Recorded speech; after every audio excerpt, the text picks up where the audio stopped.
We will be having communion. Thank you, Lord. So for those who are joining us for the first time, what we're doing right now is communion. Yung tinapay po ay pagpapaalaala sa Panginoon, specifically yung kanyang katawan na nabugbog at nasugatan upang sa pamamagitan ng kanyang paghihirap tayo po'y makaranas ng kagalingan. Okay, so right now, as we have communion, anyone po na may karamdaman, I want you to stand up wherever you are right now as we are about to eat. Kung may sakit po kayo, kung kayo po ay meron pong iniinda sa inyong katawan, saan man kayo nandiyan ngayon sa sanctuary, please stand up. Okay, if you want to receive a prayer also. So let us come to God right now. Father, we give you glory and we give you praise as we partake of the bread. Aming inaalaala ang iyong katawan na nabugbog at nasugatan, ang katawan ng aming Panginoong Jesucristo na nabugbog at nasugatan, at katumbas nito ay kagalingan. Sa lahat po ng tumayo, Panginoon, as we are about to partake together the bread, we release your anointing and healing to be upon them, upon us, Lord, that through the resurrection of Jesus, we will experience the miracle in our physical body. Hindi lamang sa aming mga spirito, ikaw ay nagbigay ng buhay, kundi maging sa aming pong mga pangangatawan. So thank you, Lord, for the healing that is flowing right now from the crown of our heads to the soles of our feet. Lahat po ng tumayo, mula ulo hanggang talampakan, dumaloy ang kalakasan at kagalingan ng Panginoon. Salamat sa kalayaan, Lord Jesus. At ito pong aming deklarasyon sa pangalan niyo. Amen and amen. Let's all partake by faith.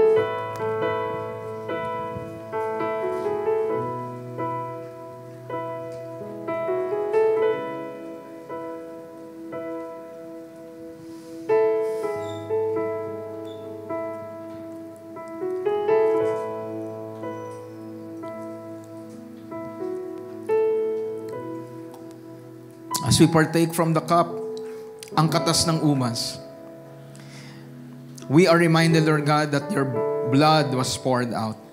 Naibuhos ang iyong buhay, nang ibinuhos ang iyong dugo. At katumbas nito, Panginoon, ang kapatawaran sa aming mga kasalanan. At salamat, Panginoon, that indeed we are free. And right now, Lord God, you are reminding me, especially sa kultura, Panginoon, ng mga Hudyo, whenever there is feasting, the presence of wine is there. So right now, Lord, we thank you. Indeed, there is joy. There is gladness of heart dahil ang aming pinagsasalusaluhan ay pag-alaala na napagtagumpayan po ninyo ang kamatayan maging ang kasalanan. So right now, as we partake, anuman pong kabigatan ang nararanasan ng iyong mga anak, sa mga oras na ito, dumaloy, Panginoon, ang kapangyarihan ng Espiritong Banal, and we will be free. And we will walk in the joy of the Lord as we partake, Lord, and more importantly, the joy that we have, hallelujah, ma-demonstrate in embracing the righteousness that we have, and we can live pleasing before you, mamuhay ng kalugod-lugod sa inyo dahil kami po ay ginawa niyo na pong matuwid. Salamat, Panginoon, in Jesus Christ's name, amen and amen. So let's all partake by faith. Thank you, Jesus. Can we all say to ourselves, sa pamamagitan ng Panginoong Jesucristo, ako ay diniklarang matuwid. Hallelujah. Thank you, Lord. In Jesus Christ's name, amen and amen. Hallelujah. So, good morning po sa bawat isa. Pwede po bang pakibati ang inyo pong katabi na isang magandang umaga? Amen. Good morning po sa atin pong lahat. So, let us proceed sa atin pong pag-aaral ng salita po ng Diyos. And the message that we will be covering today is a continuation. Tayo po ay nagkaroon ng break last week dahil po Mother's Day. But we will continue the series. 2 linggo na lang po natitira. So ngayon pong umaga, ang atin pong i-cover is the same message that we started last May 4, the first Sunday. Rise through the life from our Resurrector. Sa pamamagitan ng buhay na ibinibigay ng Diyos, tayo po ay magtagumpay, tayo po ay umunlad, umangat, dahil ang ating Panginoong Jesucristo ay buhay. So bakit tayo makakaasa ng buhay? Dahil ang Panginoong Jesucristo ay nabuhay muli mula sa mga patay. At yung buhay na yon na ating tinatanggap sa Kanya will be a blessing to us. Let's go to 1 Corinthians chapter 15. Okay.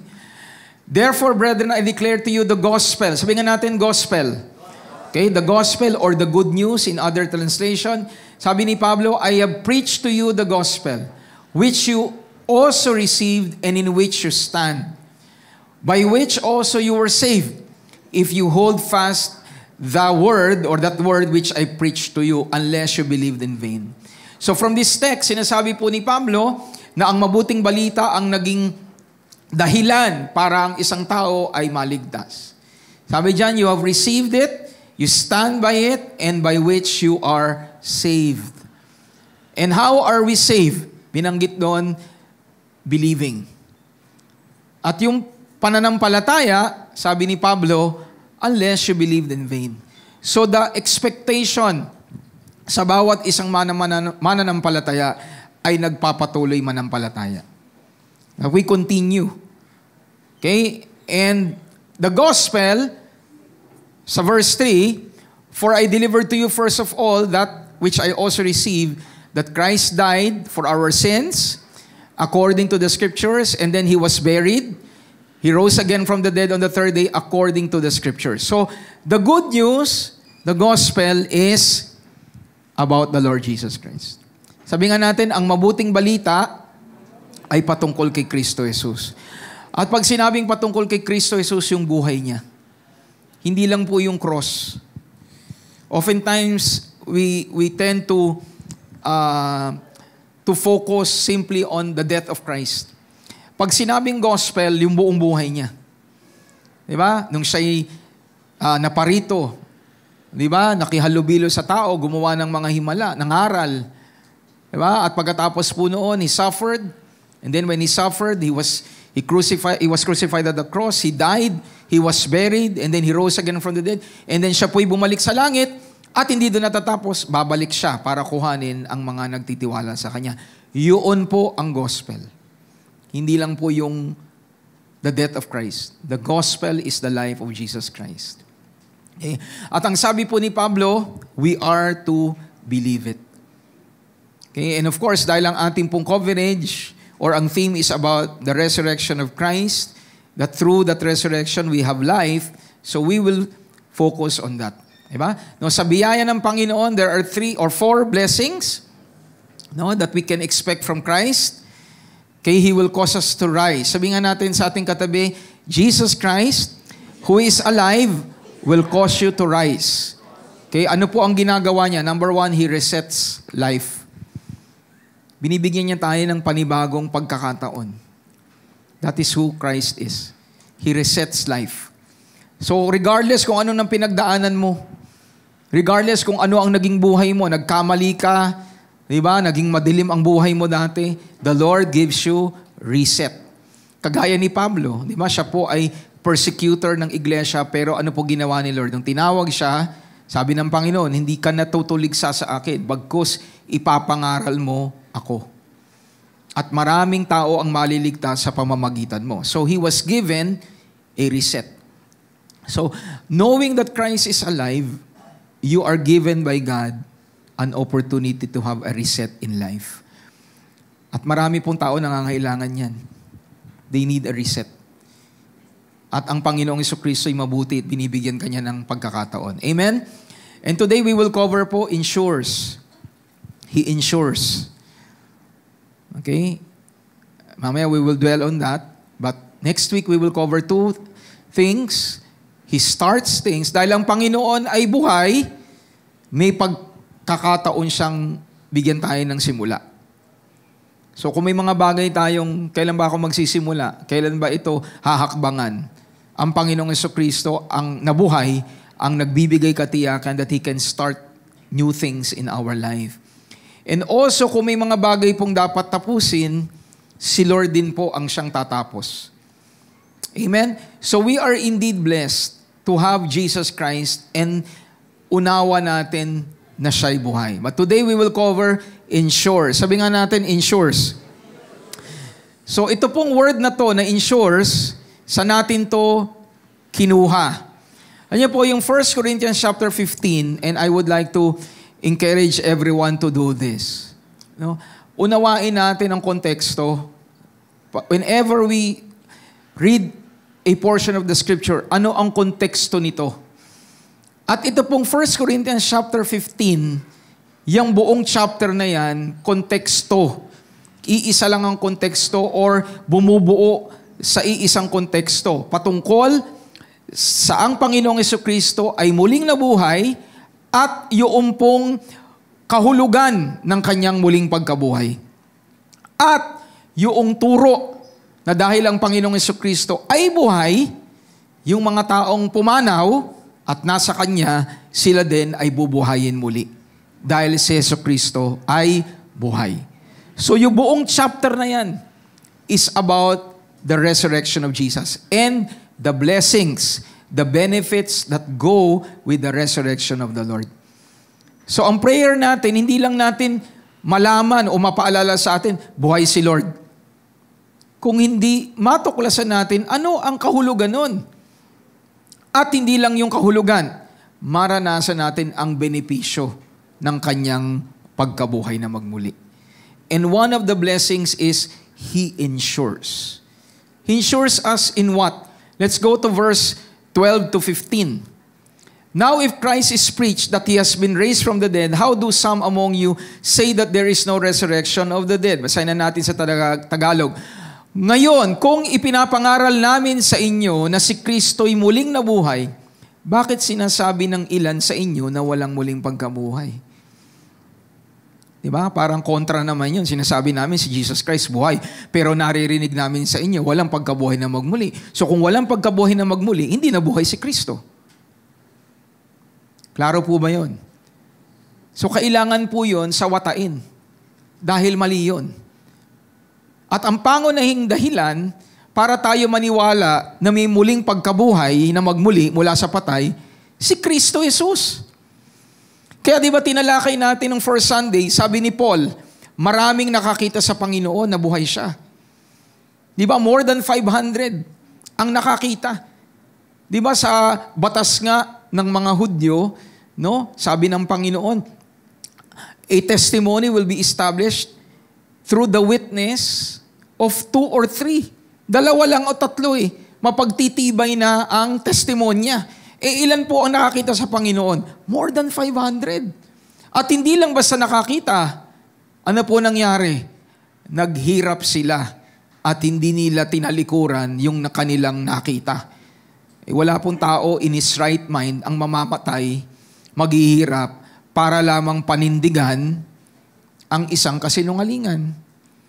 Di ba? Tama ba si Pastor Mel? Why would you hold on to something na mali naman, alam mong kasinungalingan? You will not suffer for something that is wrong. So yun po ay isang patunay na talagang ang Panginoong Jesucristo ay nabuhay dahil may mga nakakita at yung mga nakakita, itinaya ang buhay nila para sa Panginoon. At bakit nila nagawang itaya ang buhay nila? Kasi kung ang Panginoong Jesucristo nabuhay na magmuli, kita nila naghirap namatay. Pero ano nangyari sa kanya? Nabuhay. So yung mga alagad, kahit kami maghirap, kahit kami pugutan ng ulo, kahit kami itapon sa lumalagablab na apoy, kahit na kami ihulog sa kumukulong mantika, hindi namin tatalikuran ang aming pananampalataya. Kasi kung mamamatay kami, si Jesus Christ na sinusundan namin, bubuhayin niya din kami. Amen? Kuha niyo po yun? So, mahalaga po na maunawaan natin ito. Na ang Panginoong Jesucristo, buhay, at yung pong pag-iisip na si Christ, na walang muling pagkabuhayan po ay mali. Kung totoong walang muling pagkabuhay, nangangahulugang na maging si Kristo ay hindi na rin muling nabuhay. At kung si Kristo ay hindi muling nabuhay, ano po ang implikasyon? Walang kabuluhan ang aming pangangaral. Binubudol na lang namin kayo. Di ba? Nagngangaral na lang kami ng fake news. At kayo naman naniniwala. That is what Paul is saying. At ang mas nakakalungkot dyan, naghihirap sila para sa hindi totoo. Di ba? They are suffering for something that is not true. Kaya sinasabi ni Pablo dyan, tunay na merong muling pagkabuhay. Dahil ang buhay namin ay nagpapahayag na talagang si Kristo ay buhay. Magpatuloy tayo. At wala ring silbi ang ating pananampalataya. So, yung preaching, wala. Magsitigil na kami. At wala ring paghuhugutan ang pananampalataya natin. Sabi ni Pablo sa English, kasi si Pablo magaling din siya mag-English eh. Di ba? Sa Tagalog, marunong din siya mag-Tagalog. Di ba? Sabi niya, if Christ is not risen, our preaching is empty. And your faith is also empty. Kasi ang pananampalataya nakaugat sa mensahe. You have faith because you have heard something. Can I hear an amen? Kaya kami pananampalataya dahil meron kang nalalaman. Kaya pag sinabi sa iyo ng tao, nananalig ka ba sa Diyos? Amen. Sasabihin mo, naniniwala ako sa Diyos. Tatanungin ka, ano ang alam mo patungkol sa Diyos? Basta, naniniwala akong may Diyos. You have to know the basis of what you believe. Because faith comes by hearing and hearing the gospel. Kasi yung konteksto doon, hearing and hearing by the Word of God, ang konteksto ng Word of God doon is not the Word of God simply, but the gospel. Ang pananampalataya ay dumadating sa pagkilala sa Panginoong Hesukristo at patuloy na pakikinig patungkol sa Kanya. Amen po. So let's continue. Verse 15. And yes, we are found false witnesses of God, because we have testified of God that He raised up Christ whom He did not raise up. Kung walang pagkabuhay, edi hindi binuhay ni God si Jesus Christ. Yun ang pinapangaral namin. Kaya ang sabi ni Pablo, if in fact the dead do not rise up, ay nawala dito. Parang nabura. Sabi doon, we will be doon pa pala sa mga susunod na talata. If in fact the dead do not rise. Sa iba pong, mamaya sa babasahin po natin, sinasabi ni Pablo, kahabag-habag naman kami. Kahabag-habag tayo kung talagang hindi si Kristo ay nabuhay na magmuli. So, verse 15, at hindi lang iyan, lalabas din na sinungaling kami tungkol sa Diyos dahil ipinapahayag namin na binuhay niyang muli si Kristo. So makikita natin dito mga kapatid that indeed Jesus Christ rose again from the dead. Amen po? Ano ang pangunahing proof na mayroon pong pagkabuhay na magmuli? Si Christ mismo ang naunang nabuhay muli mula sa mga patay. Kaya po binabanggit sa mga susunod na talata which we will read in a while, yung mga nagtiwala sa Kanya kahit na sila'y namatay, may katiyakan tayong hindi sila naglaho parang bula. Kung hindi sila, ay bubuhayin din ng Panginoon. Dahil siya mismo nabuhay mula sa mga patay. Palakpakan nga natin ang ating Panginoon. So, what we desire is not just the truth, but to experience the benefits of the truth. Marami pong tao, maraming alam patungkol sa Diyos, pero hindi nararanasan yung kapangyarihan nun. So mga kapatid, napunta tayo dito ngayong araw na ito, hindi lamang para mapaalalahanan na si Kristo'y buhay.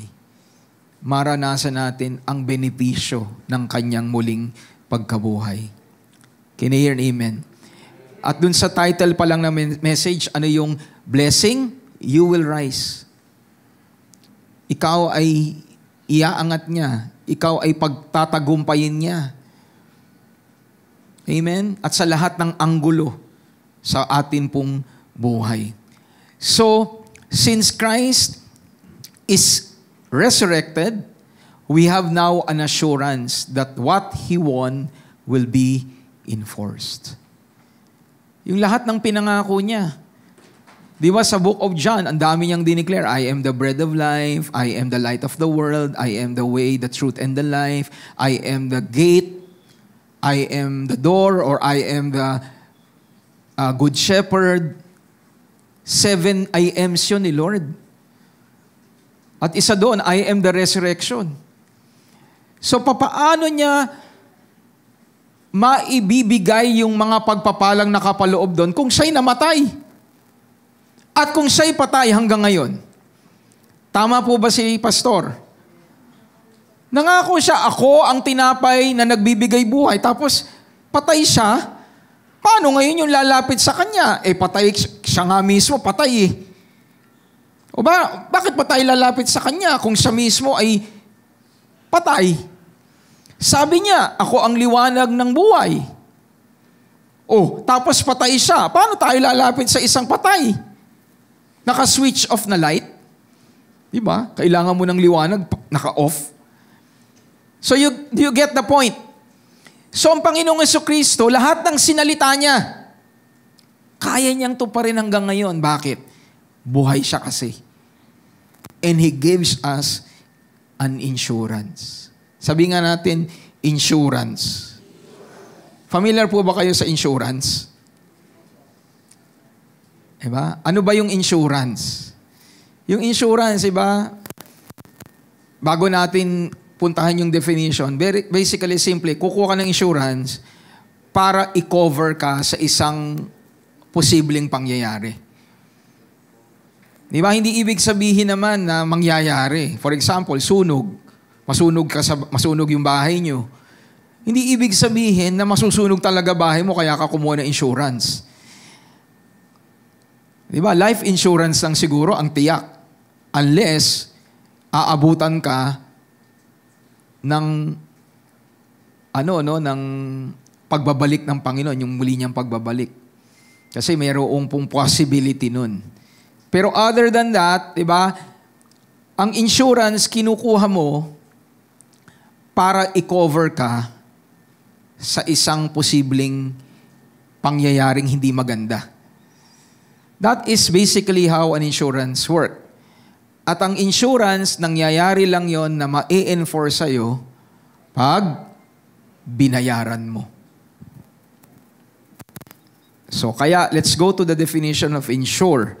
Sabi natin si Christ insures us. Sabi nga natin, Christ insures us. So, what is the definition of insurance? Ayon po sa dictionary. Arrange for compensation. Ano yung compensation? Meron kang makukuhang pakinabang. Nag-a-arrange ka ahead of time. Meron kang makukuhang lump sum money, meron kang makukuhang, di ba, pang-cover sa anumang nangyari in the event of a damage or a loss to a property or injury or to death of someone in exchange for regular advance payments. So ang insurance, laging meron kang makukuhang pakinabang dahil nagbabayad ka. Amen. Kaya ang insurance, pag hindi binayaran, naglalaps.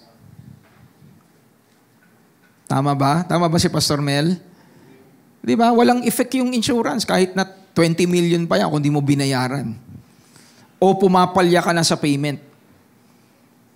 An insurance covers you when it is paid. Tanong, may nagbayad ba para sa buhay mo? Sino nagbayad para sa buhay mo? Si Jesus Christ. So kailangan lang talagang maranasan natin yung benepisyo ng kanyang kamatayan. Bakit? Yung kanyang kamatayan ang bayad para sa ating buhay. Palakpakan nga natin ang ating Panginoon. Sige po, malakas sa palakpakan para sa Kanya. Thank you, Lord. Hindi ikaw ang nagbayad, pero ikaw ang insured. Di ba? Parang sa pamilya. Kumukuha ka ng insurance para sa anak mo. Hindi yung anak mo ang nagbabayad ng insurance. Ikaw. Para in the event na ikaw ay pumanaw, merong makukuhang biyaya yung iniiwan mo. Pero the moment na hindi mo yun bayaran, walang makukuhang benepisyo yung beneficiary dahil hindi bayad. Amen ba? Uulitin ko po. Bayad po ba tayo? Bayad po ba buhay natin? Sino nagbayad? Si Jesucristo. Kung sa insurance, Pag na moment na merong nangyari, di ba, ayon doon sa kasulatan, pag nabaha, yun ang kinuha mong insurance, part of property coverage, kasama doon, ay pag nabaha, na-destroy yung property, may makukuha ka, ayon sa insurance na binayaran mo o binabayaran mo, enforceable yun. Kailangan kang bumalik sa insurance company at singilin sila. Bakit? Binabayaran mo. The same with Jesus Christ. So mahalaga po ba ang manampalataya na si Kristo'y buhay? Amen. Kasi bayad ka eh. At ang sarap pag may nagbabayad para sa'yo. Amen ba? Diba? Parang kumain kayo sa restaurant, di ba? Nag-aabang kung sino bubunot. Di ba? Ako na ang kukuha ng bill, ikaw magbayad. Di ba? So there is an advance payment. So in the event of death, in the event of fire, in the event of theft, ambawa yung kotse, ninakaw, hindi ka kumuha ng insurance. Lord, sayang naman yung insurance ko, hindi ko papakinabangan. Nawa ay manakaw ang kotse ko. You don't do that, di ba? Pero you get an insurance in the event na may mangyari. Mga kapatid, ganun si Kristo sa atin. Hindi tayo nagtiwala sa Panginoon dahil aasa tayo na mayroong masamang mangyayari. Hindi. Nagtiwala tayo sa Panginoon dahil sa kabutihan niya sa atin. That the reason why He died is for us. At covered ng kanyang kamatayan at sakripisyo kung ano man ang mangyayari sa ating buhay. Kaya yung pong pangalawang ibig sabihin, to have security and protection, to protect someone against a possible contingency. Meron kang pinaghandaan. Parang kagaya sa sa anak mo, kumuha ka ng educational plan. So kung dumating yung time na ikaw ay pumanaw, hindi naman natin sinasabing gusto natin yan, pero if ever that happens, your child will be able to continue studying because you took an insurance. Klaro po? So masarap may insurance, diba? Amen ba? Sabi mo sa katabi mo, masarap may insurance. So kung meron po kayong kakayahan, again, wala po akong ini-endorse na insurance. No, wala pong nagsabi sa akin, Pastor, bibigyan kita ng Starbucks, di ba? Endorse mo lang insurance ko. Hindi po. Pero if you have the capacity, please do get an insurance. At normally sa insurance po, pinag-uusapan yung mga coverage. Kagaya po kami, kumuha kami ng insurance sa bahay, meron pong mga cover doon na pag may theft, ito yung halaga. Tapos, meron din yung mga kondisyon na pag ito nangyari, hindi makiklaim yung insurance. So, kailangan malinaw sa atin yun. Kailangan alam mo ang mga kondisyon sa kinuha mong insurance. Tanong, may insurance po ba tayo mula sa Panginoon? So, ibig sabihin may mga terms. May mga benefits. So, papaano natin malalaman yung mga biyaya sa insurance natin? Saan tayo pupunta? Sa Bible. The Bible contains the benefits of Christ's insurance for you. So, ibig sabihin, mahalaga po ba ang basahin ng Biblia? Bakit? Kasi dito mo malalaman kung ano coverage ng insurance mo eh. Kaya po mga kapatid, pag pupunta tayo sa church, ibigay natin yung attention natin. Can I hear a big amen? Na kanina po I was meditating sa simpleng analogy. Di ba pag sa school, pag may lesson, talagang titiyakin mo. Lalo na kung ang general na estudyante, yung mga tamad talaga, di ba, hindi nag-aaral yan eh. Di ba, umaasa lang sa awa ng teacher. Pero yung isang normal na estudyante, pag may lesson, alam niya eventually may exam. Kaya ano ginagawa niya? Nakikinig siya. Nag-aaral siya. Kasi sigurado magbibigay ng quiz si teacher. Bakit pagdating sa pag-aaral, sa secular, ganun na ganun tayo, aral na aral tayo. Pero pagdating sa salita ng Diyos, parang wala lang. Kailangan magkaroon tayo ng pagbabagong isip. Pag tayo ay binibigyan ng pagkakataong mag-aral ng salita ng Diyos, ituon natin ang ating pong oras doon. At kung meron kang narinig na hindi mo naintindihan, kung sa klase, algebra, calculus, di ba Karis? Pre-calculus, hindi mo naintindihan, mag-extra lesson ka para mo makuha. Hindi mo pababayaang hindi mo alam yon kasi lalabas sa exam yon. Kung hindi mo alam, zero ka. Dahil hindi mo pinag-aralan. Again, pagdating sa pag-aaral, sa secular, tuon na tuon ang tao. Pero pagdating sa salita ng Diyos, parang ganun lang natin hindi bigyang halaga. Pero naniniwala ako, sa church ng Rain in Life, walang ganun. Lahat tayo ay hasa sa Biblia. Ba't parang wala akong nag-i-amen? Di ba? Kinauuhawan natin at kinagugutuman natin ang salita ng Diyos. At ngayon, pinapaalala sa atin, kaninong kapakinabangan ang matuklasan ang Biblia? Sino makikinabang? Tayo. Kasi alam mo ang nakasaad sa insurance mo.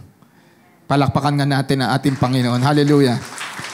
So, maganda pong binanggit dyan, hallelujah, that Christ resurrected, there is an insurance, and there He is alive to enforce it. Siya din ang mag-i-enforce. Siya din ang magtitiyak na mangyayari kung ano yung binayaran niya. Amen po. Diba napakabait ni Lord? Siya na nagbayad, siya pa magtitiyak na ma-enforce sa'yo. Kaya yung kanyang kamatayan, kailangan yon. Kasi pag hindi siya namatay, di ba, kagaya sa last will and testament, hindi mangyayari yun pag hindi namatay. Kaya si Christ namatay. Pero hindi doon natapos. Nabuhay siya. Para yung last will and testament niya, mangyari sa atin. Sabi mo nga sa katabi mo, mapalad tayo kung si Kristo ay nasa atin.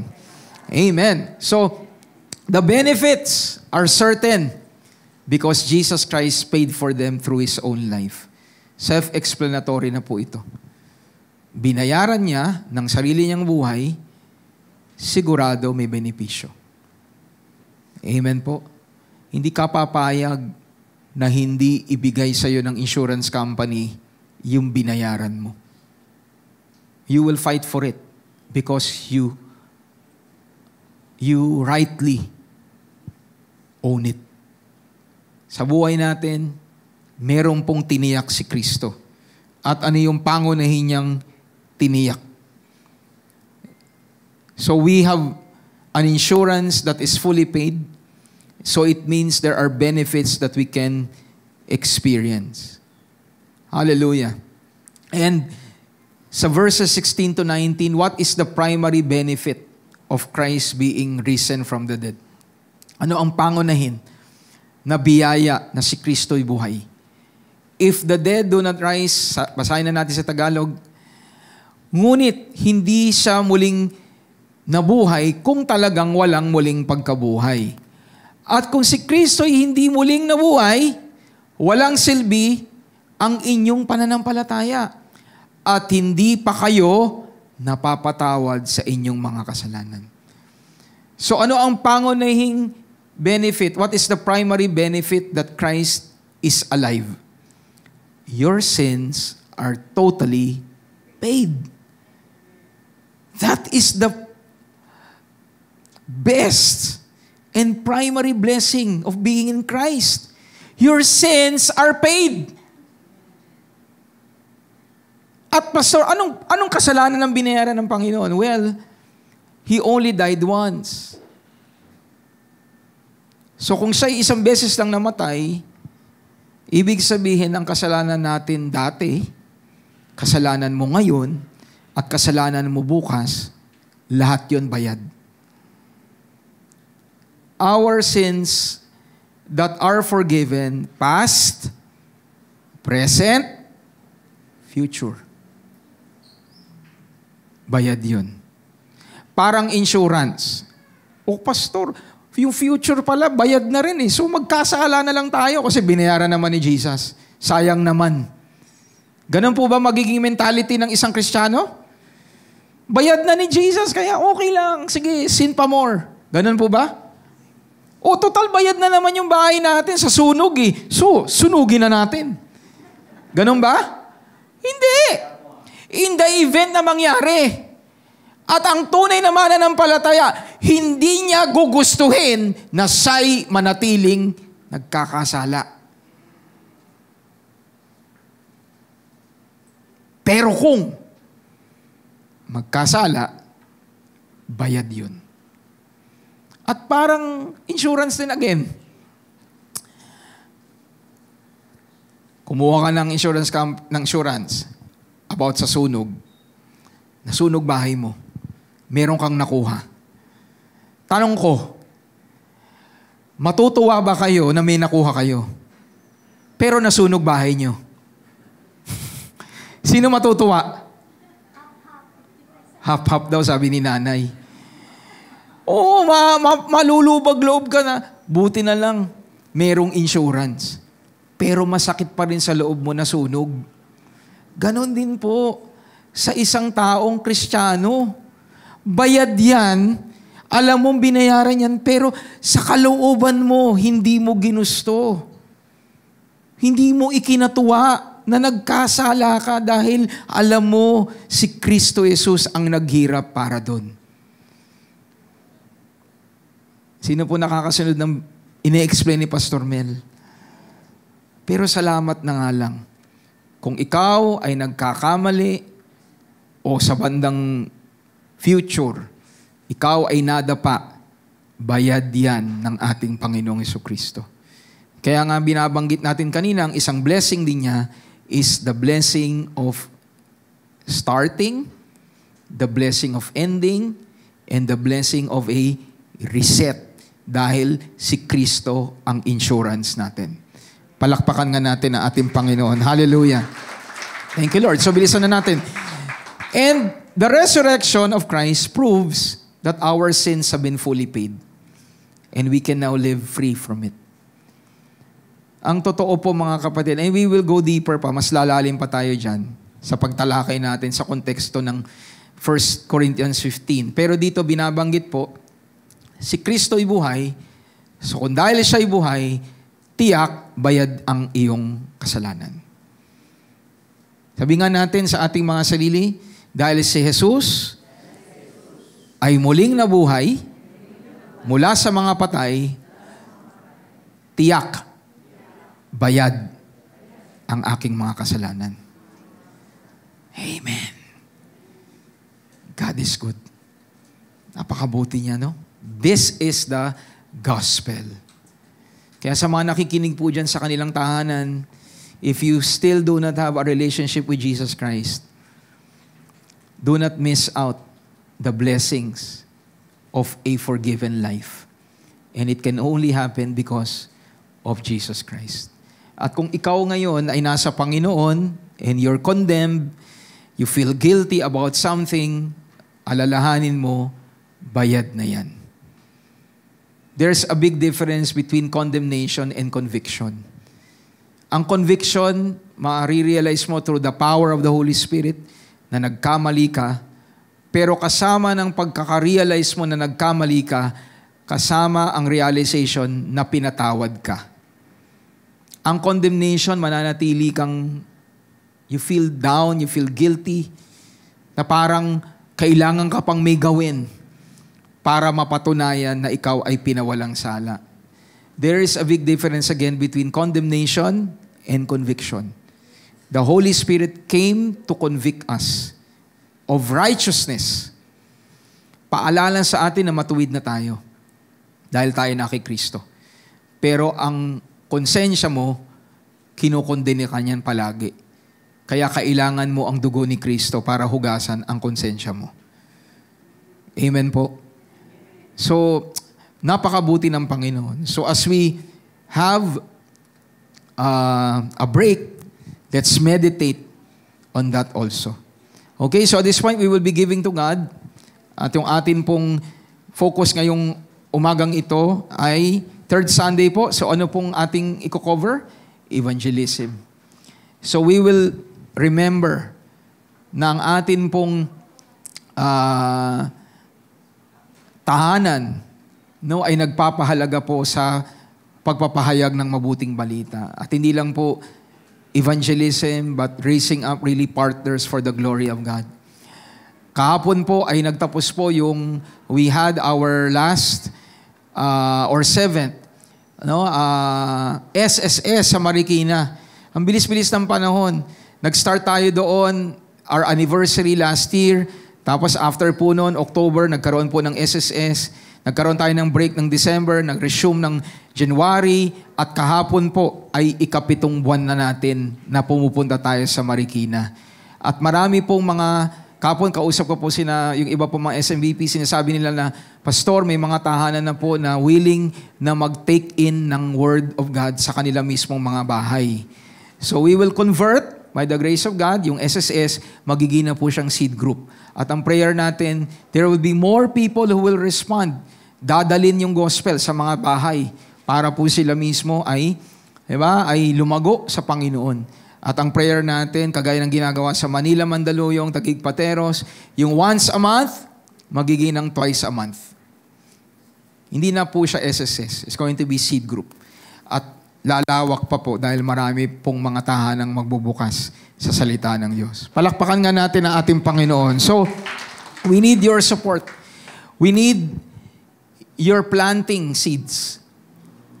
Okay? And I tell you, when we give value to the Great Commission, the Lord will take care really of us. So let us pray.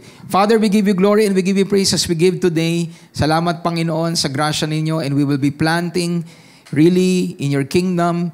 At salamat, Panginoon, na kami bahagi ng isang tahanan na nagpapahalaga sa pangangaral ng mabuting balita. At hindi lang basta ipangaral, really taking care of souls that they will continue in faith. And ang prayer namin, Panginoon, even as we give, lahat po na nagbibigay, sila din mismo ay magkaroon ng pagdedesisyon na maging kabahagi na aani ng mga kaluluwa. Lord, hindi namin ilimit ang sarili namin na kami po'y sumusuporta financially. But we also will help out in preaching the gospel. That is why we are learning, so that we can go out also and become a channel of the gospel to more people. So thank you so much this afternoon or this morning in Jesus Christ's name. Amen and amen. So let us give to the Lord with a cheerful heart. Hallelujah. Thank you po, Tatay. At reminder po, 2 o'clock po, may vibe for Ignited and Exceed. Thank you, Lord. And again, paalala sa atin, every first Sunday of the month, ilang gawain po tayo pag unang linggo? Isa lang po. Anong oras? 9 o'clock. Okay? Once a month lang naman po yan. Except pag meron pong 5th Sunday at except din po pag meron pong special event na ina-announce natin. Kagaya next month, Father's Day. Okay, Father's Day po is 3rd Sunday. So, next month, meron po tayong 3 linggo na isa lang ang gawain. First Sunday, 3rd Sunday dahil Father's Day, and may 5th Sunday po kasi. So, isang gawain na naman po yan. But the rest of the month po ay once a month lang ang ating isang gawain. Okay, so let's now proceed sa pangalawang bahagi. Okay, so ang tanong ngayon na gusto nating sagutin, why is it essential in our lives to know of Christ insurance?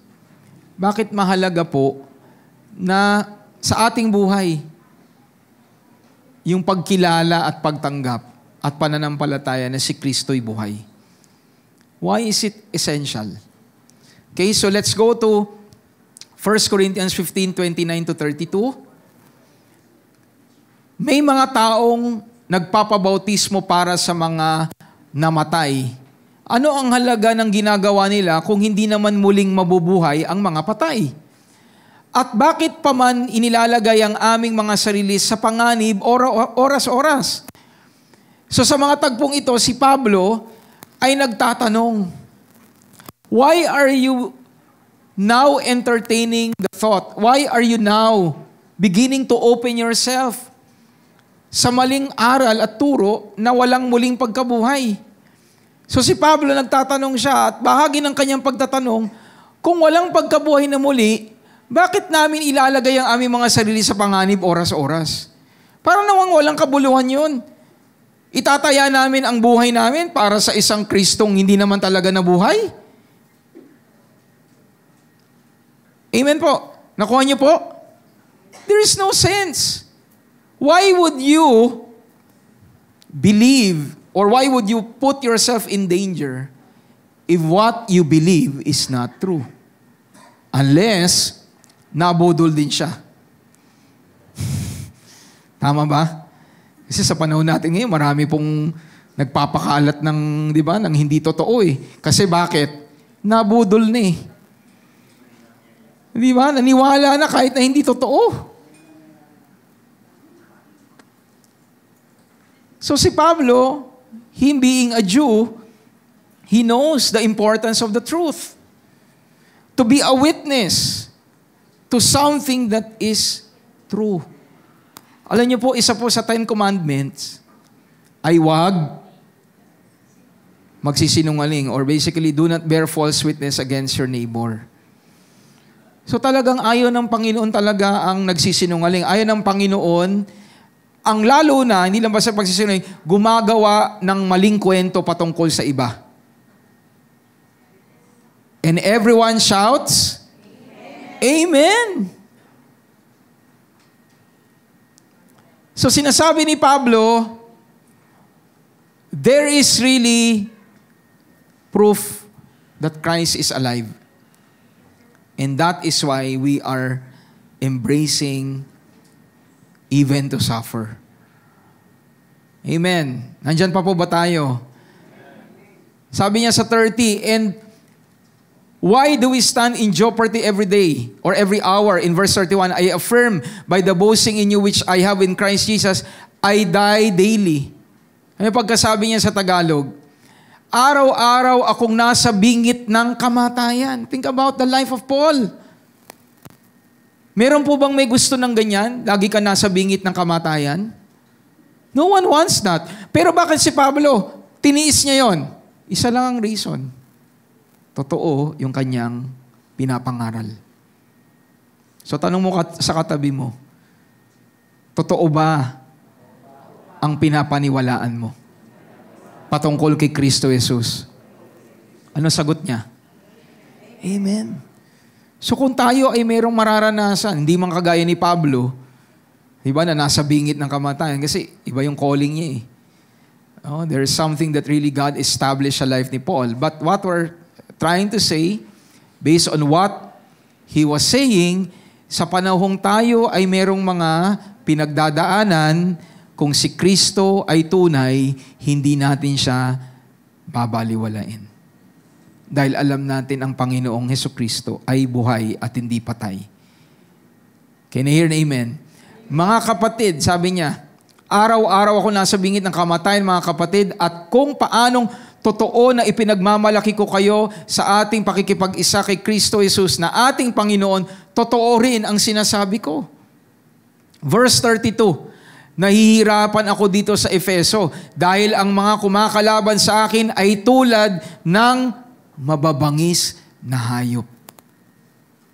Kung ang paghihirap kong ito para lamang sa kapakanan ng tao, sa buhay na ito, ano pa ang kabuluhan nito? So before I cover that last portion ng kanyang tanong, sabi po ni Pablo, di ba, ang kanyang kinakaharap at sinusuong mababangis na hayop. Kayo po, sino po dito anong gagawin nyo pag alam ninyong meron kayong makakasalubong na bamangis na hayop? Anong gagawin nyo? Tatakbo, mag-iiba kayo ng direksyon, di ba? Ako nga lang Last week o 2 weeks ago, nagtapon ako ng basura. Tapos pagtapon ko ng basura, siguro pagbukas ko ng gate, may pusa pala doon. Yung pusa, siguro nagulo siya. Parang threat ang tingin niya sa akin. Kaya ang ginawa ng pusa, tapos ang ginawa ng pusa, di ba normally pag ginano mo yung pusa, tatakbo? Iba yung pusang to. Umabante. At bigla akong na-realize, kalahi pala nito ang mga leon eh. Di ba? Di ba? Pare-pare sila ng angkan niya, di ba? Pusa, tigre, leon. So ginawa ko,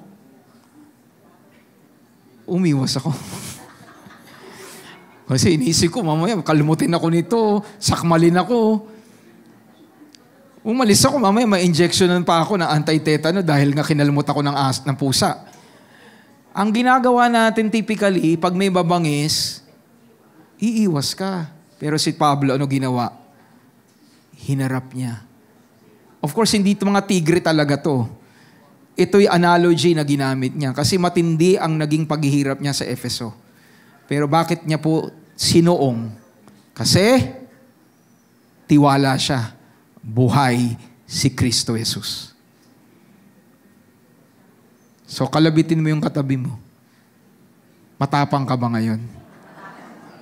Sa manggagaling ang tapang mo? Ang tapang natin ang gagaling dahil si Kristo ay buhay. Palakpakan nga natin ang ating Panginoon. Hallelujah! At pagpatuloy natin sa latter part ng tanong, sabi niya, kung ang paghihirap kong ito ay para lang sa kapakanan ng tao sa buhay na ito, ano pa ang kabuluhan nito? Ano po sabi ni Pablo?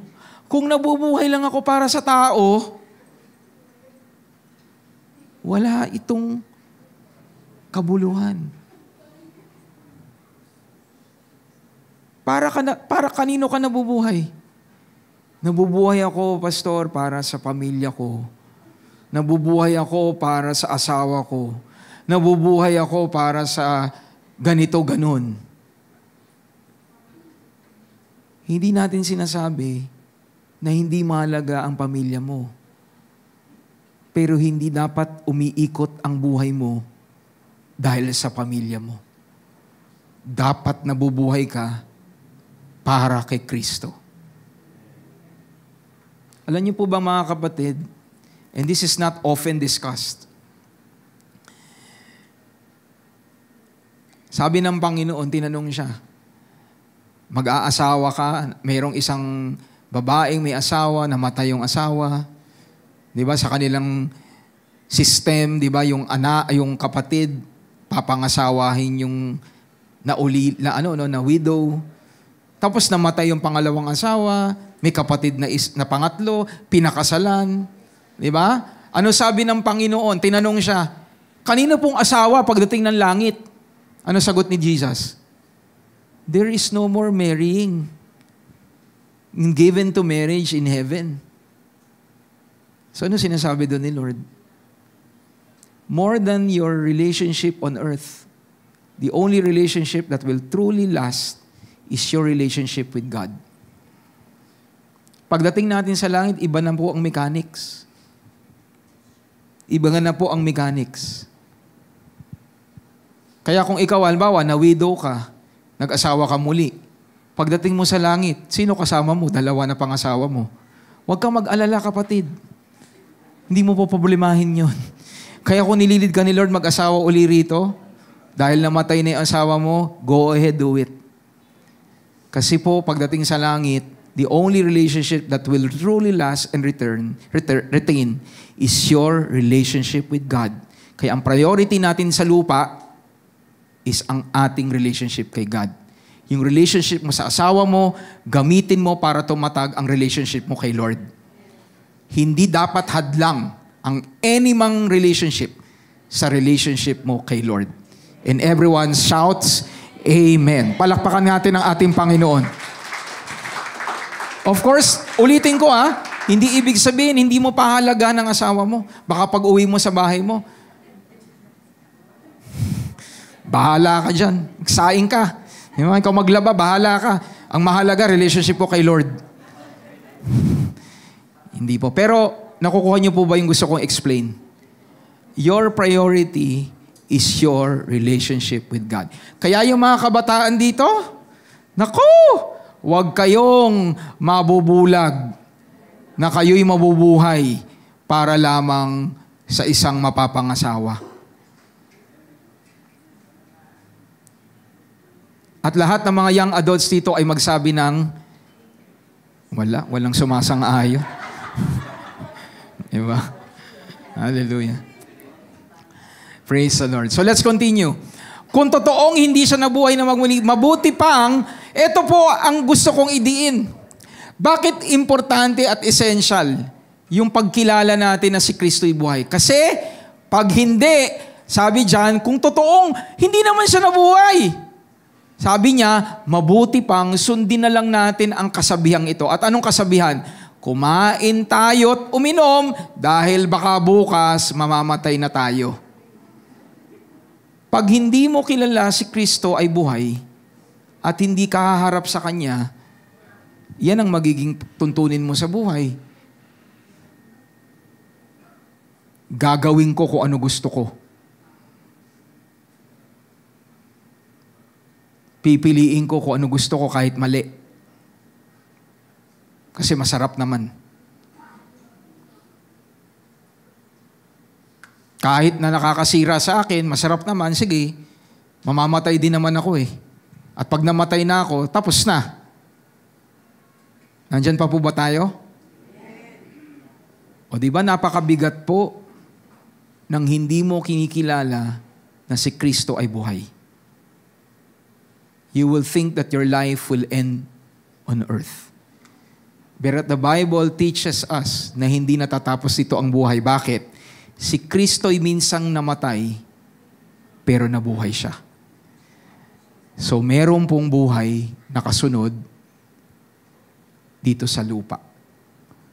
So, kapatid, para kanino ka nabubuhay? At pinaghahandaan ba natin ang buhay na kasunod? Nandiyan pa ba tayo? Nakakalungkot kung ang ating mindset ay kagaya ng mga taong ito. Sa English po ang sabi, if the dead do not rise, let us just eat and drink, for tomorrow we die. Kaya napakalaki pong implication ng isang tao ay hindi nananampalataya na si Kristo ay nabuhay. Kaya sa oras na ito, mga kapatid, I pray that you will understand na ang atin pong pananampalataya ay napakahalaga. At yung pananampalatayang iyan, patungkol specifically sa pagkabuhay na muli ng Panginoon, it affects your view of life and how you live. At ang nagpapatunay na talagang nananampalataya ka na si Kristo'y buhay, kung papaano ka namumuhay. How you live your life proves that you truly believe that Jesus Christ is alive. Nakuha niyo po ba yon? Because there are so many people who claim, alam namin buhay si Jesus. Wait a minute, sino ba si Jesus? Si Kristo ay nagtagumpay sa kasalanan. So kung nananampalataya ka na si Kristo ay talagang buhay, at napagtagumpayan niyang kasalanan, so sa buhay mo, wala nang kapangyarihan ng kasalanan. Pero bakit mo sinasabing si Kristo na nagtagumpay sa kasalanan na nasa iyo, pinapaniwalaan mo, pero nagpapatuloy ka sa kasalanan? So ano ba talaga? Binayaran niya na ba ang kasalanan mo? O hindi?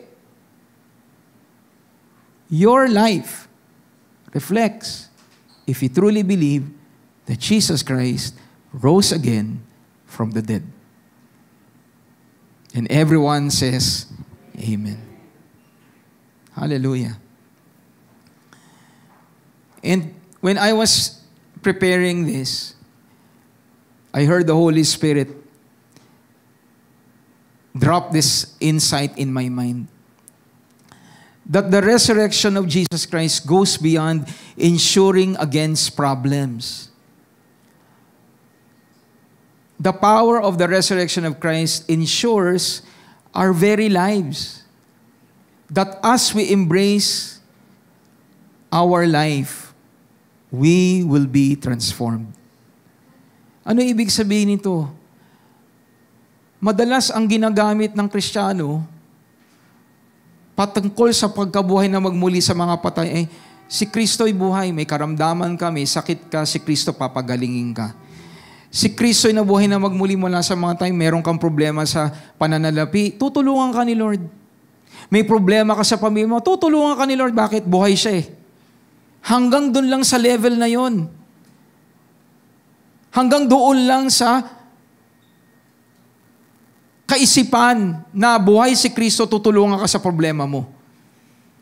Mga kapatid, ang pangunahing dahilan kaya tayo tinubos ng Panginoon na si Kristo ay nabuhay na muli mula sa mga patay para tayo ay mahango sa kasalanan at para tayo ay mabago. Can I hear an amen? That is the main reason why Christ died for you and me. To transform us. To free us from sin. Salamat na nandyan siya para tayo tulungan sa ating mga problema. Hindi niya naman tayo talaga pababayaan eh. Pero mga kapatid, hindi yan ang pangunahing dahilan. Ang pangunahing dahilan kaya si Kristo ay nakatira sa iyo para maranasan mo ang kapangyarihan niya na bumabago sa atin. Maranasan natin ang kalayaan laban sa kasalanan. That is the reason why Christ lives in us. To ensure that we will win over sin. Palakpakan nga natin ang ating Panginoon. Hallelujah.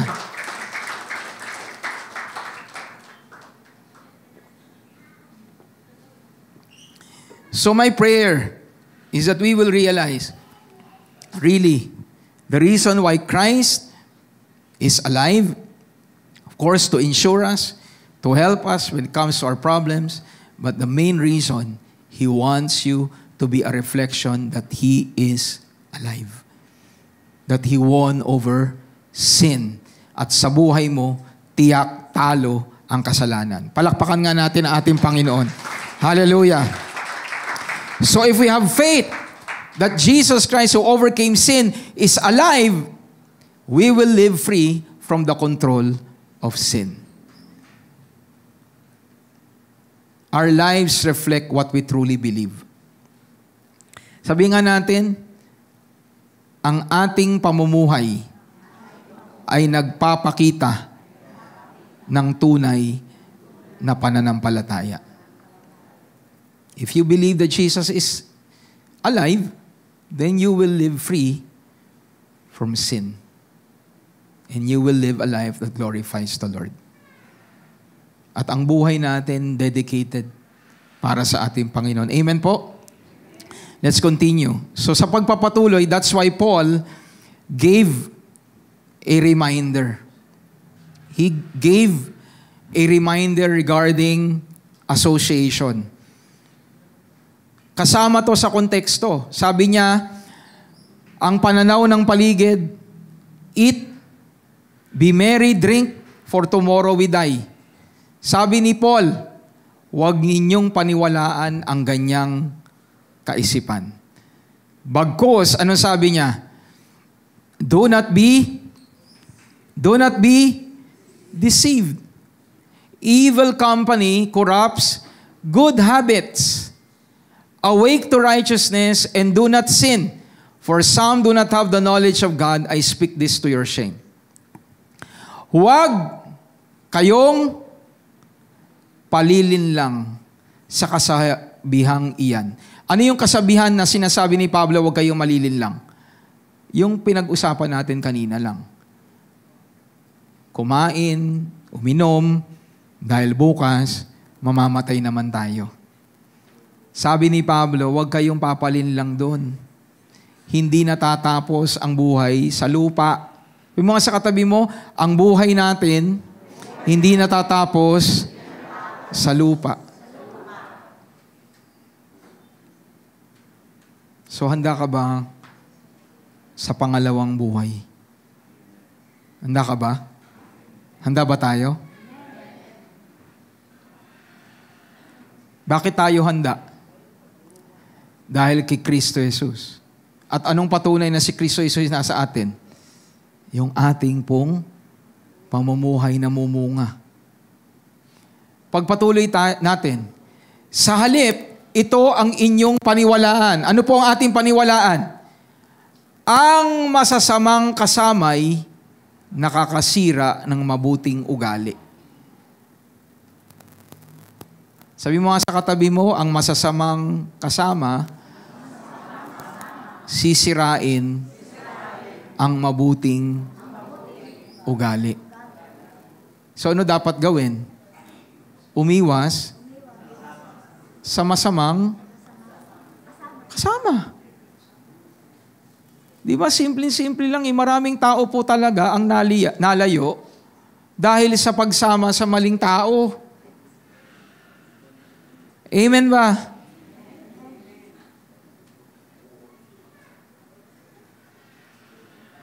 At sabi ni Pablo, magpakatino kayo.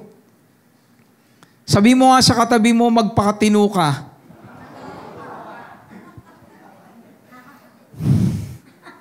Sige, ulit, sabi mo sa kanya, magpakatino ka.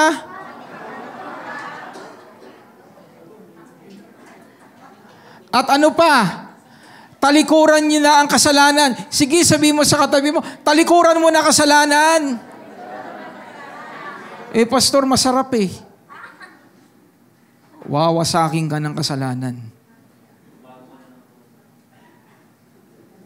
Pangatlo, sabi ni Pablo, sinasabi ko ito upang mahiya kayo sa inyong sarili. Pakisabi nga sa katabi mo, mahiya ka naman.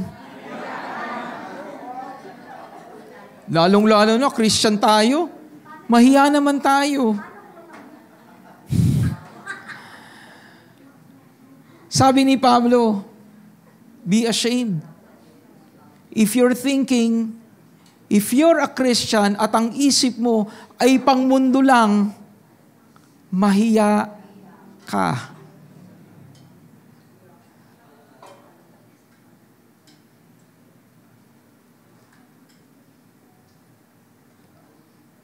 If you are living for the world, if you are living for temporal things, let us be ashamed of it. Our life should be centered on Jesus Christ. Dahil may ilan sa inyo na mali ang pagkakakilala sa Diyos. Again, pag mali ang pagkakilala sa Diyos, makikita sa pamumuhay. Andyan pa po ba tayo? Let us continue. Let us just define, sabi ni Pablo, umiwas sa masasamang kasama dahil nakakasira yan ng ugali. The word there na sabi ni Pablo is, huwag palilin lang, do not be deceived. The word deceived is planao. Sabihin nga natin, planao. The word planao is to cause to wander, maligaw. To lead into error, to deceive, to be led aside from the path of virtue. Nasa tama ka ng daan, lumiko ka pa. At bakit nangyayari?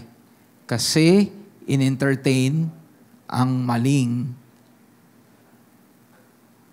tao. Maling kasama. Kaya pakisabi nga sa iyong katabi, mag-ingat ka sa sinasamahan mo. Nawa po tayo bilang mga Kristiyano hindi baliktad, di ba? Di ba may joke, di ba? Pag magpapaalam ka, di ba? Sasabihin mo, ingat. Di ba yung iba sinasabi, mag-ingat sila. Ingat sila sa iyo. Bilang mga mananampalataya, mga kapatid, magi tayong matalino. Iwasan ang maling kasama dahil ililigaw tayo sa mali.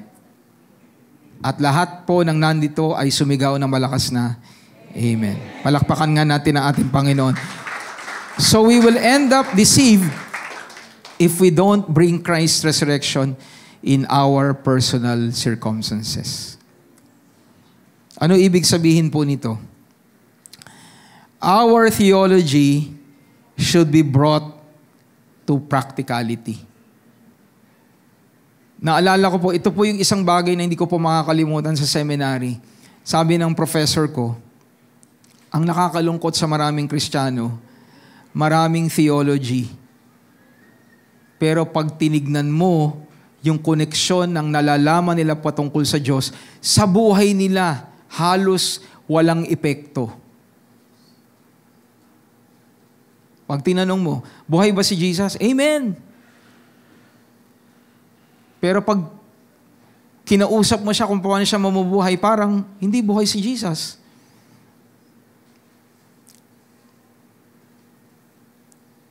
Nakuha niyo po ba yun? Pinalaya ba tayo ng Panginoon sa ating mga kasalanan? Amen! Pag tinanong mo, kamusta naman ang buhay mo?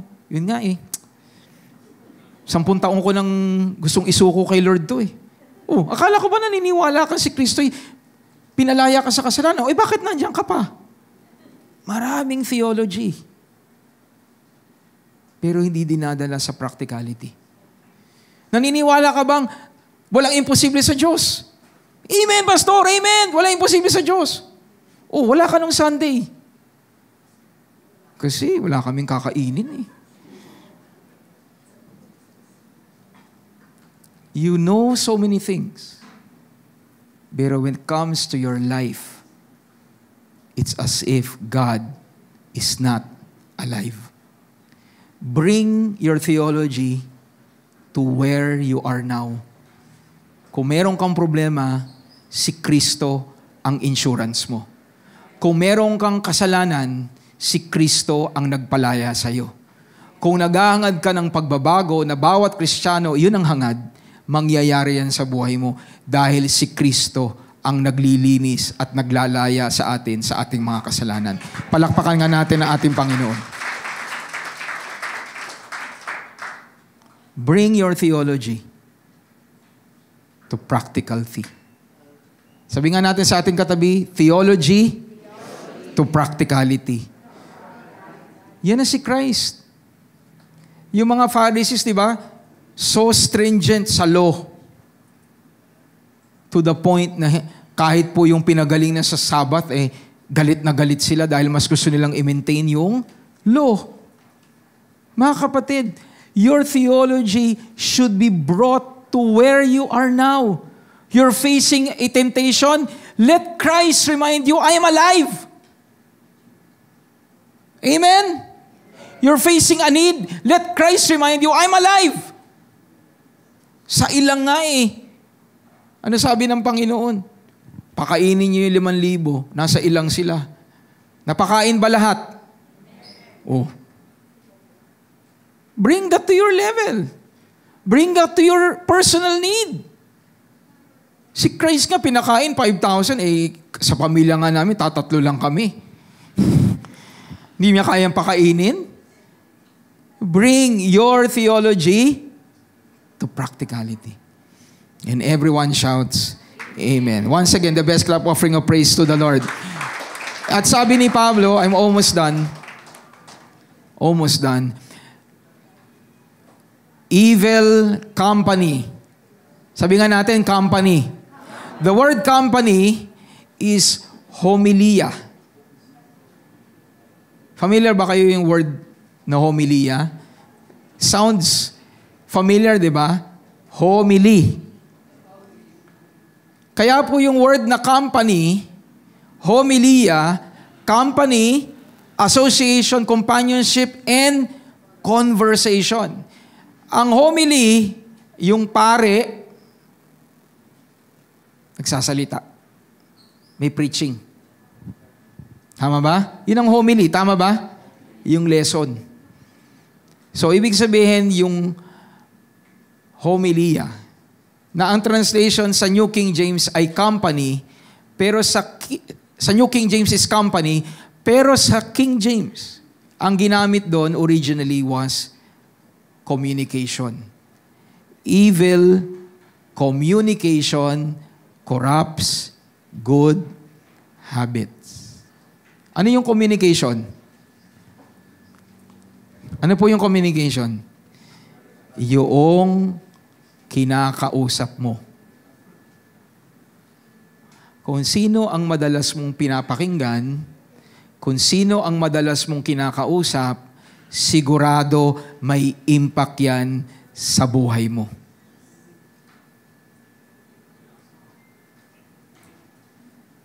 Kaya pala walang impact yung asawa ko sa akin. Dahil hindi kami madalas nag-uusap. Diba? Mga kapatid, sabi mo nga sa katabi mo, kung sino ang madalas mong kausap, makaka-apekto sa iyan. At sabi po ni Pablo, pag mali ang kausap, ikokorap yan ang buhay mo. It will corrupt your good habits.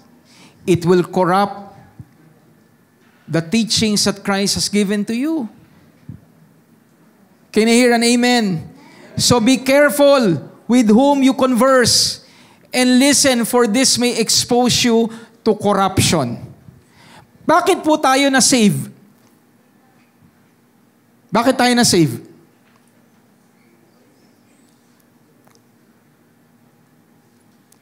Sabi mo sa katabi mo, dapat alam mo sagot doon. Bakit tayo na-save? You see, we were saved because the gospel was preached to you. Dumating sa atin ang message. Ano ginawa natin sa message? Pinaniwalaan mo. Na-save tayo dahil naniwala tayo sa mensahe. Baliktarin natin. Paano tayo nakokorap? Nakikinig ka sa maling mensahe. Amen? Nakuha niyo po yun? Kung ano lagi mong pinapakinggan, kung sino-sino yung lagi mong sinasamahan, na hindi naman yan ayon sa kalooban ng Panginoon, huwag kang magtaka, darating yung panahon, matatangay ka. Si Satanas, bakit niya napaniwala si Eva?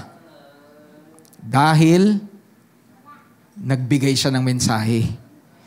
Huwag kang maniwala, hindi ka mamamatay, magiging Diyos ka pa nga eh. So ikaw, Christian ka, di ba? You know Christ, you serve the Lord, talagang dedicated ka sa Panginoon, pero bigla kang may nakilala na nagsasabing, bakit ka laging nagsiserve? Enjoy mo naman konti ang buhay mo. O pinakinggan mo. Oo nga, no? Halos nakatira na ako sa church, eh. So, bawasan ko nga. Oo nga, tama naman. O, dahil naniwala ka.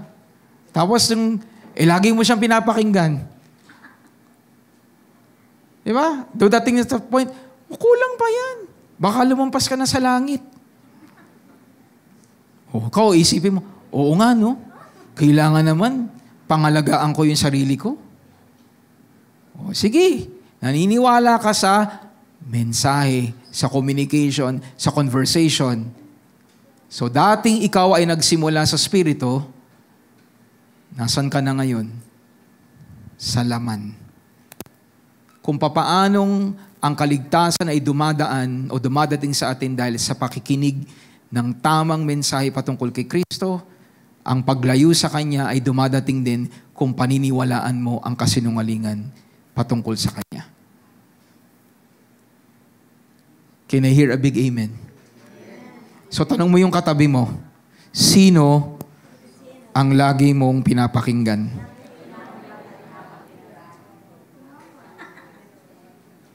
Sino ang lagi mong kasama? Nandyan pa ba kayo? Be careful. Because our associations are so powerful that it can either build up your faith or corrupt you. Kung sino ang sinasamahan mo, sinasamahan ko, mga kapatid, yang association na yan, yang conversation na yan, yang relationship na yan, either magpapatatag yan ng pananampalataya mo or sisira yan. So pumili ka. Masira ang pananampalataya mo or mapatatag ang pananalig mo. Sino ang nais mapatatag ang pananampalataya niya? So ano po ang sinasabi ni Pablo? Anong dapat natin gawin? Pakinggan kung ano yung naaayon sa kalooban ng Diyos. Yun ang lagi mong pakinggan. Yun ang lagi mong hanapin. At ang totoo po, pag alam mo ang totoo, malalaman mo kung anong sinungaling. Tama ba? When you know the truth, you will know if a message is a lie. Pakisabi sa katabi mo, pag-ingatan ang napapakinggan. Because it will lead to corruption. The word corruption, tapos na po ako, is fitiro. To destroy, to corrupt, to spoil, to ruin. Nakakalungkot naman po mga kapatid na nagsimula tayo sa spirito, mabubulok ang tinanggap natin dahil hindi natin napag-ingatan. Sabi mo sa katabi mo, don't be deceived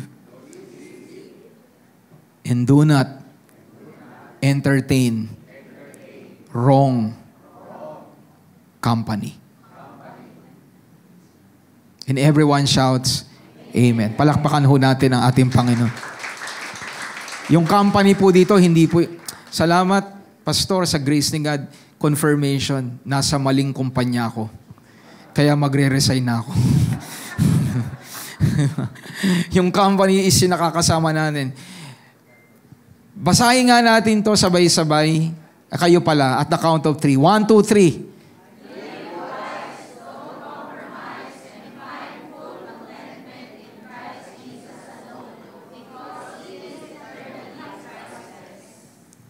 Explain. Mamuhay ng matalino. Ano ibig sabihin? Paano natin masasabing tayo matalino? Hindi tayo naniniwala sa kasabihang enjoy mo lang ang buhay kahit kasalanan. Do not compromise. Kung mali, mali. And this is the key. Find contentment in Christ Jesus alone. Tanungin mo sarili mo, sino pa ang nagbibigay sa'yo ng tunay na kakontentment? Tao ba? Negosyo ba? Pera ba? I often say this sa Power Walk. Pag ang hinahanap mo pera, pag may pera ka na, hihinto ka sa paghahanap kay Kristo. Kung naparito ka ngayong araw na ito dahil may problema ka, pag nasusolusyon na yung problema mo, hindi ka na magpapatuloy. Pero pag ang hinahanap mo si Kristo, kahit nasolusyonan ng problema mo, babalik ka dahil ang hinahanap mo si Kristo. Find contentment in Christ. Is it worth it? Ipagpapalit ko ba si Kristo sa pera? Ipagpapalit ko ba ang Panginoon sa posisyon? Ipagpapalit ko ba ang Panginoon sa relasyon? Your answer and my answer should always be one and the same. Nothing can compare to Jesus Christ. Why? Because He is eternally priceless. Ang blessing ng Panginoon hindi lang pang lupa. Ang blessing niya hanggang sa buhay na walang hanggan.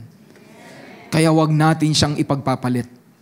Can we give the Lord a clap offering of praise? Hallelujah! Amen! I heard this analogy po ni Pastor Stephen Prado. No, sikat po siya ngayon na pastor. Medyo mas matangkad lang siya ng konti sa akin. si Steven Prado po. God bless him. Meron siyang mapanood akong isang analogy. Ang haba-habang lubid. Tapos binigyan niya ng analogy, although hindi pa rin yun kompleto, pero what he did, sa napakahabing pisi, lubid, sabi niya, itong 1 inch o 1 foot na to, nagre-represent ito sa buhay natin sa lupa. Tapos metro-metro, kilometro, yung haba nung kasunod nun. Sabi niya, nakakalungkot na maraming tao nabubuhay sa 1 foot na ito, na hindi pinapahalagahan ang mas mahaba. At hindi lang mas mahaba, walang hanggan. Mas binibigyan priority ang ngayon kesa sa magpasawalang hanggan. Kung matalino tayo, kung marunong tayo, saan tayo dapat nagfo-focus? Doon sa kakapiraso o yung mas mahaba? Sa mas mahaba. Di ba minsan po sa school, binibigay ng eskwelahan or ng teacher yung component kung saan kukunin ng grade. Tama ba? Tama ba si Pastor Mel? 5% recitation. 50% exam. 40% paper. 5% attendance. Nagreklamo ka sa teacher, bakit hindi ako pumasa? Lagi naman akong present. Lagi naman akong present.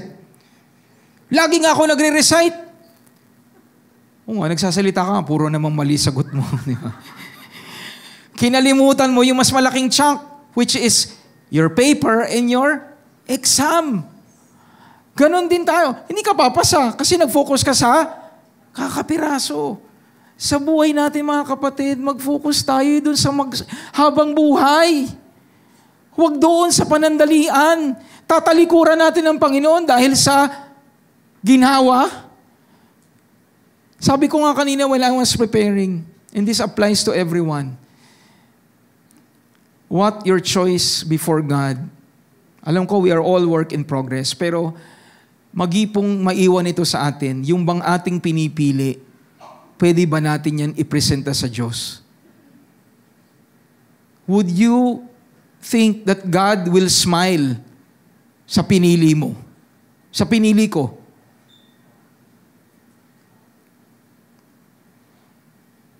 Kumikita ka nga ng pera, kinakalimutan mo naman ang panahon mo sa Panginoon. Do you think God will be happy? Kumikita ka nga ng milyon, pero mali naman yung paraan. Meron ka ngang relationship. Matutuwa kaya si Lord sa napili mo?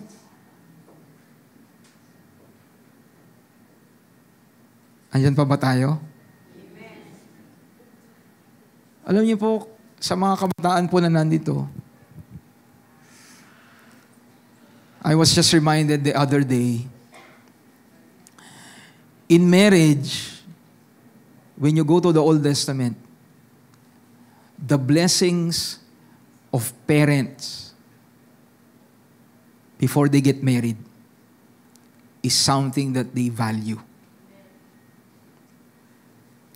At maniwala kayo na merong ibibigay ang Panginoon sa inyo na matutuwa ang magulang nyo.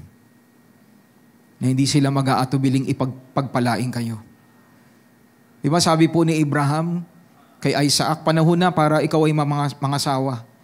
Sabi po ni Abraham sa kanya pong kasambahay, huwag kang pupunta sa hindi natin kalahi. Doon lang kapipili sa mga kagaya natin. Hello, nandiyan kayo? Mas malakas pa yung sagot ng mga may asawa na.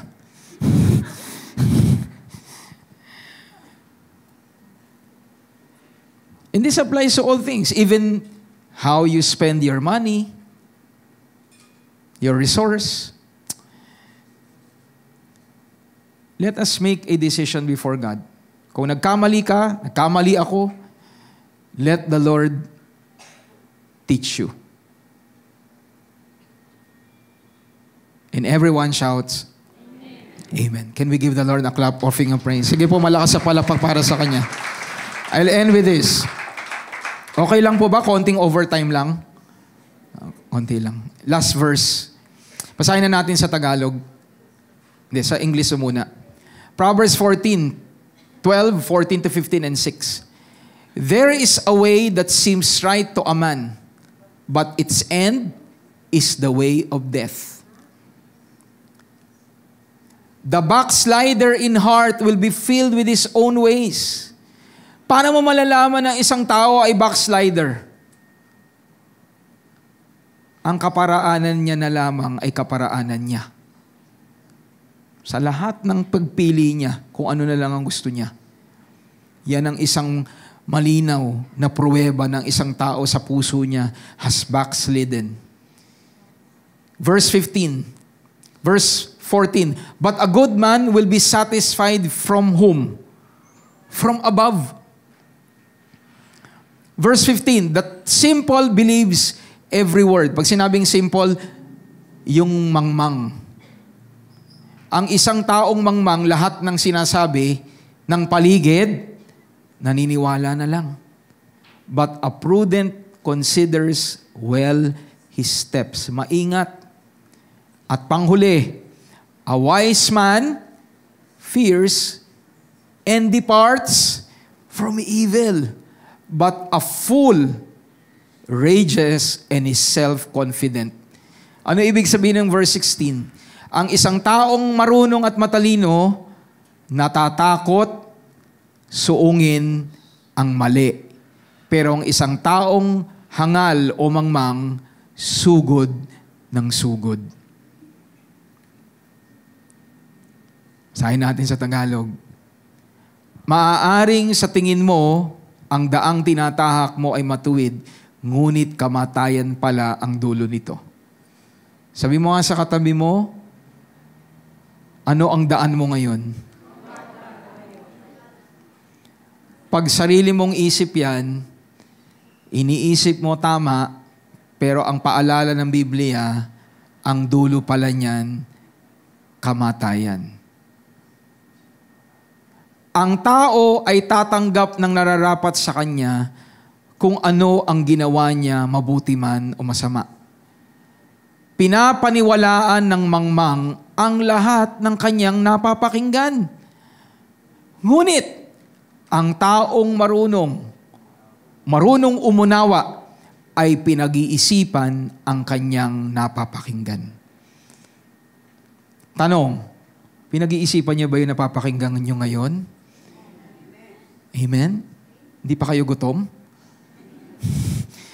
Sabi mo sa katabi mo, congratulations. Di ba? Di ba? Matalino tayo kasi pinapakinggan natin tinuturo ni Lord. At panghuli, ang taong marunong ay iniingatan ang kanyang sarili. Sabi mo sa katabi mo,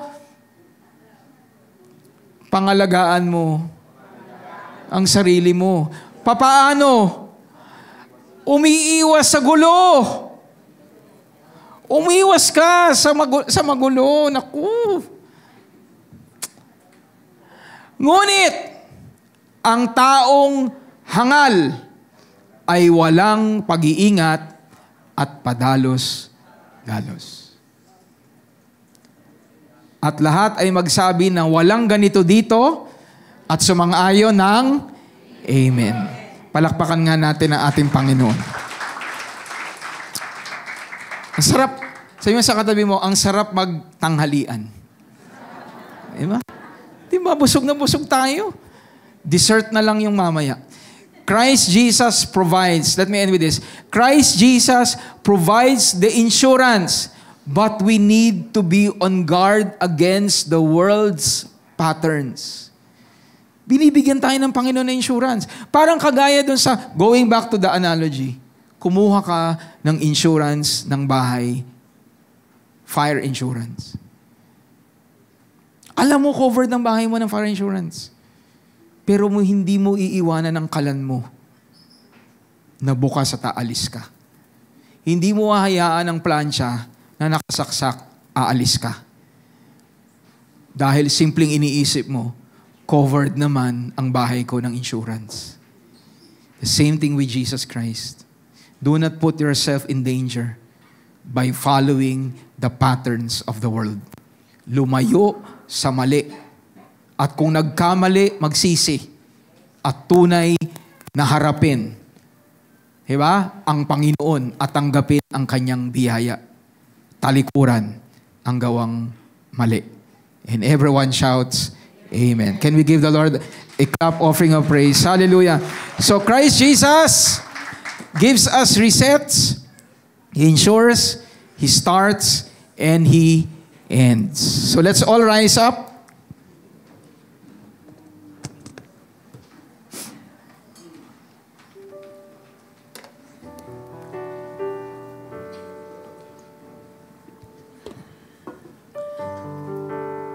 Lord.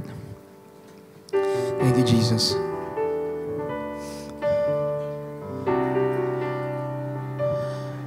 Before we pray, today God is giving us a choice really to come to Him. Panginoon, hindi po siya namimilit. But this is what is true. When you choose Jesus, you will never go wrong. When you trust and embrace the will of God over your life. At times, it would be difficult. But let me tell you this, it will always be worth it. It will always be worth it. Masakit, mahirap, minsan ang isang bagay na nakasanayan natin, pero sa biyaya ng Panginoon, ipaalala niya sa iyo na hindi ka talo. Pag si Kristo ang una at sentro ng buhay mo, kahit kailan, hindi ka matatalo. He is your insurance. Find contentment in God. Let us pray. Father, we give you glory and we give you praise. As we end today, we thank you for a great message that reminds us, Lord, that our theology about who you are should be brought to a level of practicality. Marami pong mga Kristiyano, maraming nalalaman at salamat na alam. Pero Panginoon, hindi doon natatapos. Dali namin ang aming pagkakilala sa iyo sa aming mga sitwasyon. Kung meron kaming mga kabigatan, maniwala at manalig kami, umasa kami sa magagawa mo. At higit doon, Panginoon, kung may mga bagay sa buhay namin na alam namin ay hindi naayon sa iyong kalooban, turuan niyo po kami at palayain kami. Baguhin kami. Because the reason why you are alive in us, to change us, to transform us, to bear fruit, fruits that will remain, and fruits that will glorify the Father. So today, allow your children to say yes to you, and may we be reminded that you will never leave us, you will never forsake us. So as we sing this song to God, as we sing this song to you, Lord, speak to us. We are never alone. You are our insurance. You are our security. Thank you, Lord God. In Jesus' name. Thank you, Lord. Thank you, Jesus. So secure. You're here with me. You stay the same. And your love remains here in my heart, so close I believe you're holding me now in your hands. I belong. You'll never let me go. So close I believe. Lord. You're holding me now in your hands. I belong. You'll never let me go. We will sing again. I'm so secure. And I'm I'm so secure. Confess it to the Lord. You're here with me. The Lord Jesus remains the same. You stay the same. Thank you, Lord. And your love remains here in my heart, so close I believe you're holding me now in your hands. I belong. You'll never let me go. So close I believe you're holding me now in your hands. I belong. You'll never let me go.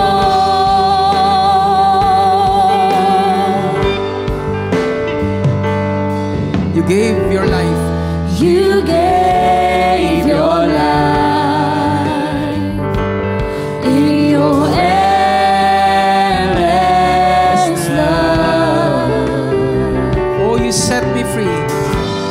You set me free and showed the way.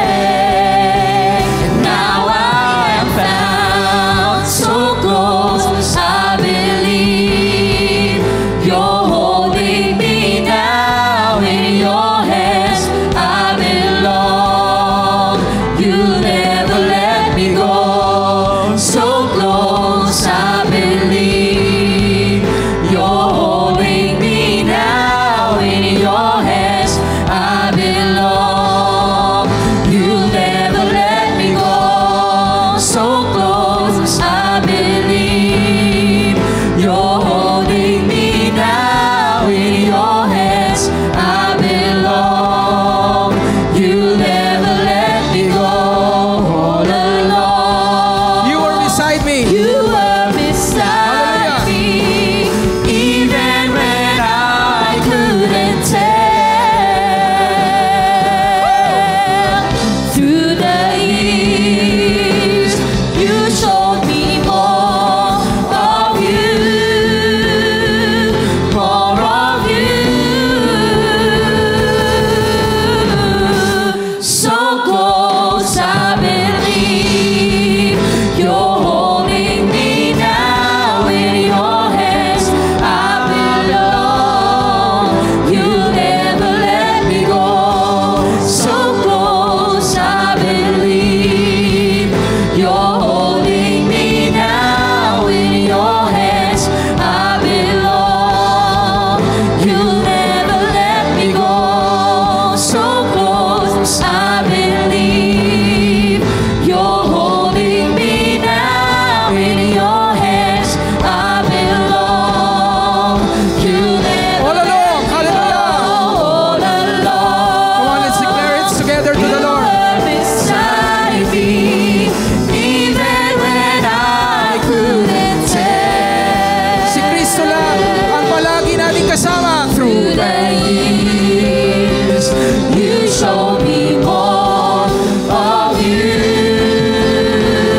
more of you.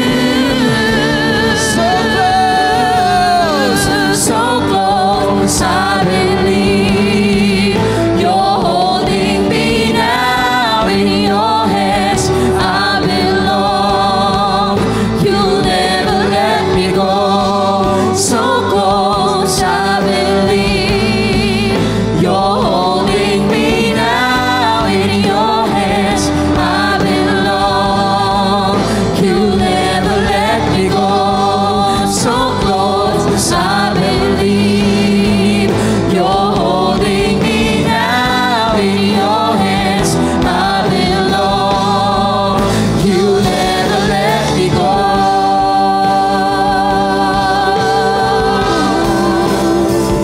Oh, you'll never let me go. Thank you, Jesus, for your grace, for your love towards us, God. You're the greatest insurance that we have on earth and even beyond, God. Thank you, Jesus. Thank you, Lord. You'll never let me go.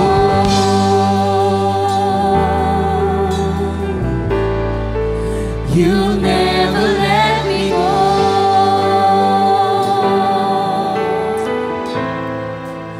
You'll never let me go. For the last time, let's sing it to the Lord. You'll never let me go.